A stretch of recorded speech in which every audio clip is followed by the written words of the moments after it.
Today, dumb planning and the rise in insurance costs us all.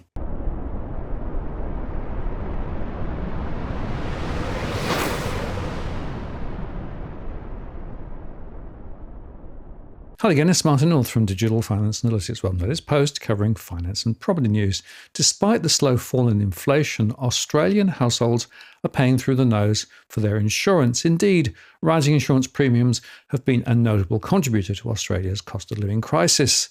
They've also placed upward pressure on CPI inflation.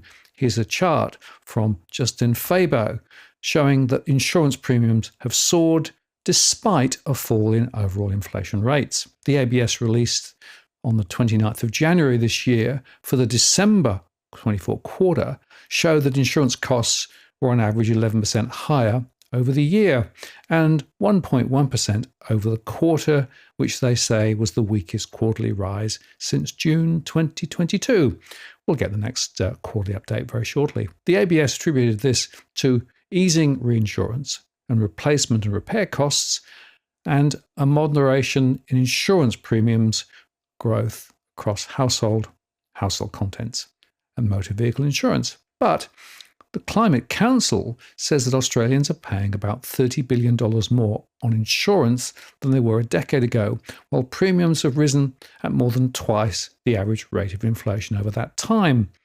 The Insurance Council of Australia stated in a recent report that 225,000 Australian homes face a 2 to 5% chance of flooding each year, but only 23% of those homes have flood coverage compared to 60% across the country. And the Actuaries Institute also estimates that 12% of households are facing insurance affordability stress, which is defined as when home insurance premiums exceed 4 weeks' income. However, despite the strong rise in premiums, Australian insurers have made underwriting losses on home insurance policies across the market.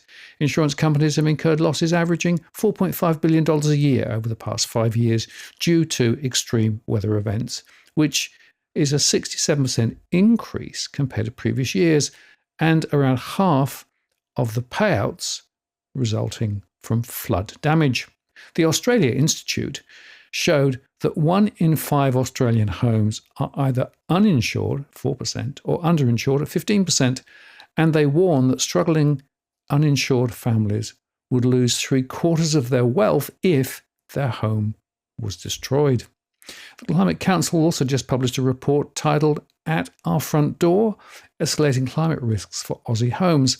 This is linked with an interactive map called the Climate Risk Map of Australia, which draws on analysis of almost 15 million residential and commercial properties, more than 15,000 suburbs and 150 federal electorates. It shows the impact of climate vulnerable places in Australia, allowing anyone to find out what risks exist in their electorate and how those risks could increase over time if we fail to keep cutting pollution further and faster. And I would add, it also shows where planning controls need to be heeded, as we'll see in a moment. They showed that 652,424 properties, 4.4% or 1 in 23 across the country, are already classified as high risk in 2025 from one or more hazards, properties which insurance is almost unaffordable or unavailable. Another 1.55 million properties, 10.4% nationally, are at moderate risk, for which insurance costs will be abnormally high. That's 1 in 10. And more than 72,000 Australian homes and businesses across 86 suburbs are situated in critical climate risk zones, where 80 to 100% of properties are classified as high risk, and the level of expected damage is likely to be widespread. By 2050, high-risk properties are expected to grow to 746,185, or 5% of addresses analysed, and the Insurance Council estimates that more than 220,000 homes on Australia's east coast have a 5% flood annual exceedance probability, commonly known as a 1 in 20-year flood risk. But of course, you can have 2 20-year events on top of each other. Insurance Council Chief Executive Andrew Hall says the insurance industry prices flood risk and the price of premiums follow. But as premiums rise, insurance penetration rates drop enormously. We have about a 60% insured market, but in those areas it's 23%.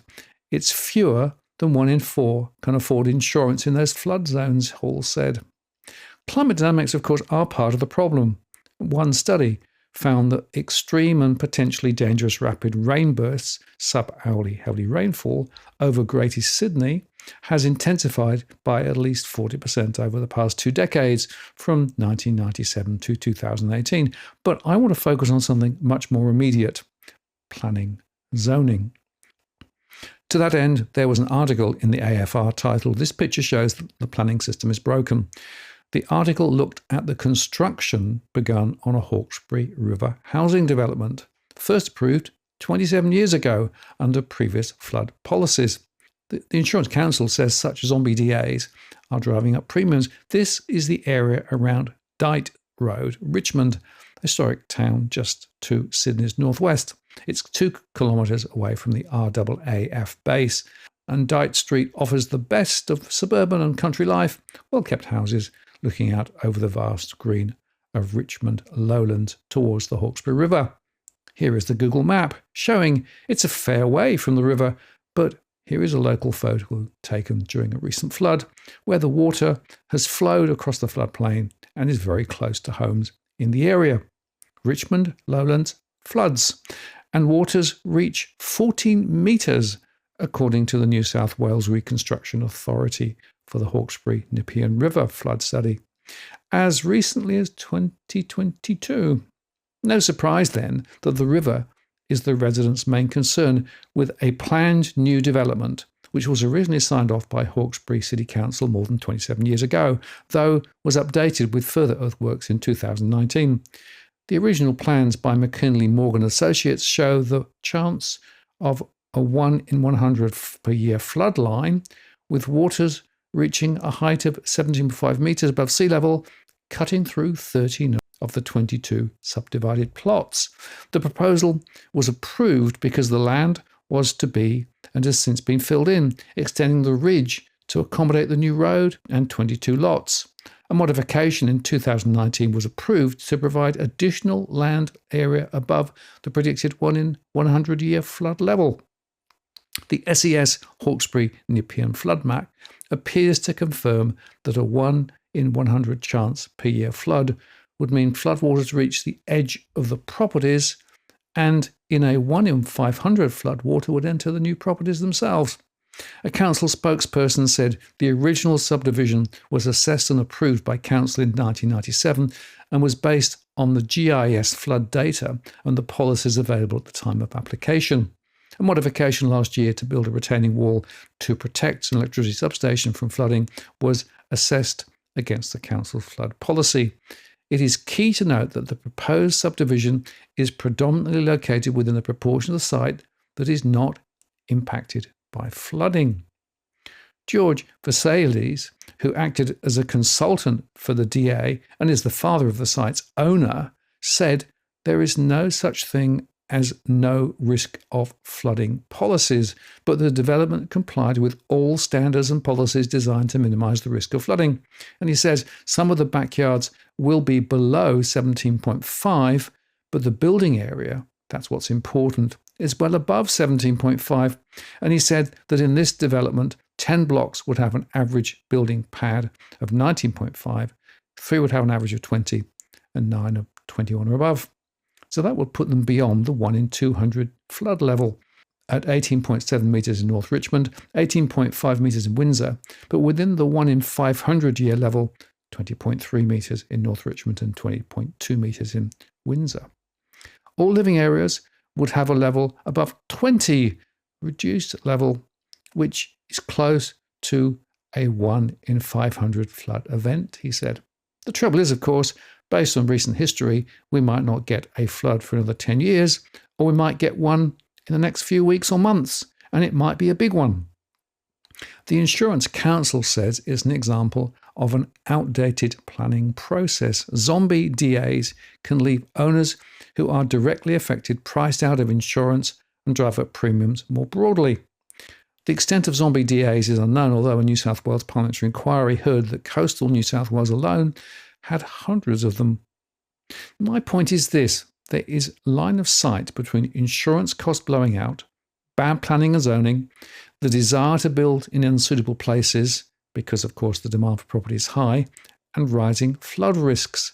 A classic cocktail where commercial interests override perhaps doing the right thing. The consequences are that more households are facing flooding risks, many of whom are uninsured because the costs are too high, which means that in the event of a major flood, governments who created the problem in the first place due to poor zone decisions will need to recover the costs of remediation from taxpayers. Or in other words, we all pay because of the bad planning, making insurance costs higher, inflation higher, and leading to higher interest rates. Join the dots, people. Join the dots. And the other point is this: if you are considering buying or building, it's really important to do your research on the local zoning. Data is available, but of course, quite often real estate agents don't want to talk about it. But here's a clue, as Edwin and I often say: if you're living in the Ponds or some similar area, that might just tell you something about the risks of flooding, which, I will remind you, are likely to get worse in the weeks and months and years ahead. And insurance costs will continue to rise. This is a major mess. It's primarily driven by this desire for yet more housing. Now, if you're buying your home in Sydney's contentious market, you don't need to stand alone. This is the time you need to have Edwin Almeida from Ribbon Property Consultants standing alongside you. Buying a property is both challenging and adversarial. The vendor has a professional on their side. Emotions run high, price discovery and price transparency are hard to find, and then there's the wasted time and financial investments that you make. Edwin understands your needs, so why not engage a licensed professional to stand alongside you? With RPC, you know you have experience, knowledge, and master negotiators looking after your best interests. So shoot Ribbon an email at info@ribbonproperty.com.au, and if you use the promo code DFAWTW/Martin, you can get a 10% discount offer. I'm Martin North from Digital Finance Analytics. Many thanks for watching, and I'll see you again next time.